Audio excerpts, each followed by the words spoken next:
Bismillahirrahmanirrahim. Assalamualaikum warahmatullahi wabarakatuh. Perkenalkan, saya Ihsan Intania dari kelas 1 EPGSD NIM 2002-10-1174. Di sini saya akan menjelaskan tentang HAM dalam Islam guna memenuhi ujian tengah semester mata kuliah Pendidikan Agama Islam. Hak asasi manusia atau HAM. HAM adalah hak dasar atau hak pokok yang dibawa manusia sejak lahir sebagai anugerah Tuhan Yang Maha Esa. Pada dasarnya, semua Rasul dan Nabi Allah adalah pejuang-pejuang penegak hak asasi manusia yang paling gigih. Mereka tidak hanya sekedar membawa serangkaian pernyataan akan hak-hak asasi manusia sebagaimana termuat dalam kitab-kitab suci seperti Zabur, Taurat, Injil, dan Al-Quran, akan tetapi sekaligus memperjuangkannya dengan penuh kesungguhan dan pengorbanan. Berdasarkan tingkatannya, Islam mengajarkan 3 bentuk hak asasi manusia, yaitu 1. Pertama, hak daruri atau hak dasar.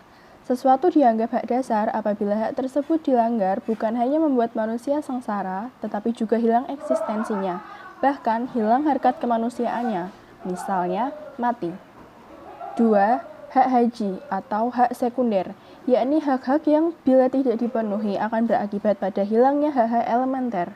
Misalnya, hak seseorang untuk memperoleh sandang, pangan yang layak, maka akan mengakibatkan hilangnya hak hidup. Ketiga, hak tahsini, yakni hak yang tingkatannya lebih rendah dari hak primer dan hak sekunder. Oleh karena itu, konsep Islam tentang HAM berpijak pada tauhid, yang pada dasarnya di dalamnya mengandung ide persamaan dan persaudaraan manusia yang oleh Harun Nasution disebut sebagai ide perkemakhlukan. Ide perikemakhlukan memuat nilai-nilai kemanusiaan dalam arti sempit. Ide perikemakhlukan mengandung makna bahwa manusia tidak boleh sewenang-wenang terhadap sesama makhluk, termasuk juga pada binatang dan alam sekitar. Dalam hubungan dengan HAM, dari ajaran pokok tentang hablum minallah dan hablum minannas, muncul 2 konsep hak, yakni hak manusia atau hak insan dan hak Allah. Setiap hak saling melandasi satu sama lain. Hak Allah melandasi hak manusia dan juga sebaliknya. Konsep Islam mengenai kehidupan manusia ini didasarkan pada pendekatan teosentris atau yang menempatkan Allah melalui ketentuan syariatnya sebagai tolak ukur tentang baik buruk tatanan kehidupan manusia, baik sebagai pribadi maupun sebagai warga masyarakat atau warga negara.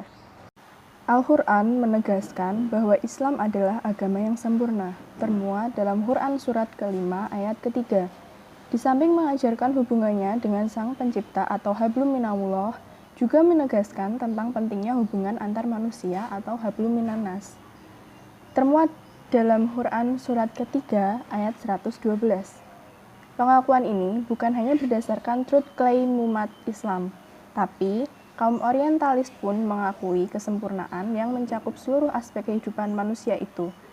Sebagaimana V.N. Dean menyatakan bahwa Islam adalah perpaduan yang sangat sempurna antara agama, sistem politik, pandangan hidup, dan penafsiran sejarah.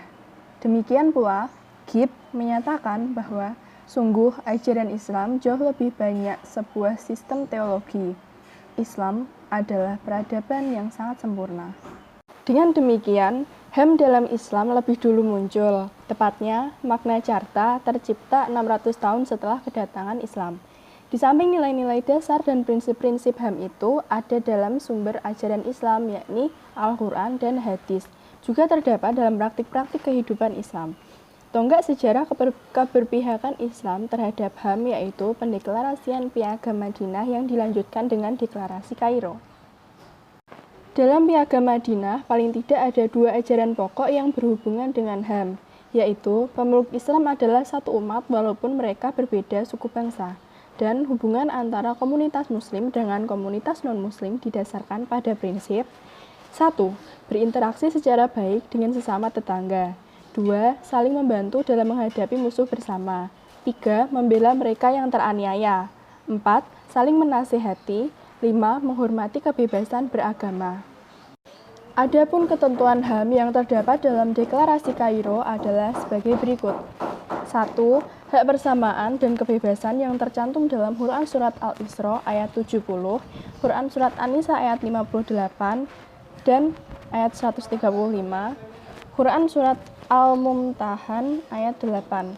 2. Hak hidup yang tercantum dalam Quran Surat Al-Ma'idah ayat 45 dan Quran Surat Al-Isra ayat 33. Selanjutnya, hak perlindungan diri tercantum dalam Quran Surat Al-Balad ayat 12-17 dan Quran Surat At-Taubah ayat 6. 4. Hak kehormatan pribadi tercantum dalam Quran Surat At-Taubah ayat 6. 5. Hak berkeluarga tercantum dalam Quran Surat Al-Baqarah ayat 221, Quran Surat Ar-Rum ayat 21, dan Quran Surat Al-Tahrim ayat 6. Yang keenam, hak kesetaraan wanita dengan pria yang tercantum dalam Quran Surat Al-Baqarah ayat 228. Selanjutnya, hak anak dari orang tua tercantum dalam Quran Surat Al-Baqarah ayat 233. Lalu Quran Surat Al-Isra ayat 23-24. Yang kedelapan, hak mendapat pendidikan tercantum dalam Quran Surat At-Taubah ayat 122 dan Quran Surat Al-Alaq ayat 5. Selanjutnya, hak kebebasan beragama terdapat dalam Quran Surat Al-Kafirun ayat 1-6, Quran Surat Al-Baqarah ayat 1, dan Quran Surat Al-Kahfi ayat 29. Selanjutnya, hak kebebasan mencari suaka tercantum dalam Quran Surat An-Nisa ayat 97 dan Al-Mumtahanah. Untuk yang lainnya bisa dilihat di sini ya teman-teman. Atas dasar itu, Islam sejak jauh-jauh hari mengajarkan bahwa pada pandangan Allah semua manusia adalah sama derajatnya. Yang membedakan manusia adalah tingkat kesadaran moralitasnya yang dalam perspektif Islam disebut nilai ketakwaannya. Apalagi manusia diciptakan untuk merepresentasikan dan melaksanakan ajaran Allah di muka bumi. Tentu akan semakin memperkuat pelaksanaan HAM.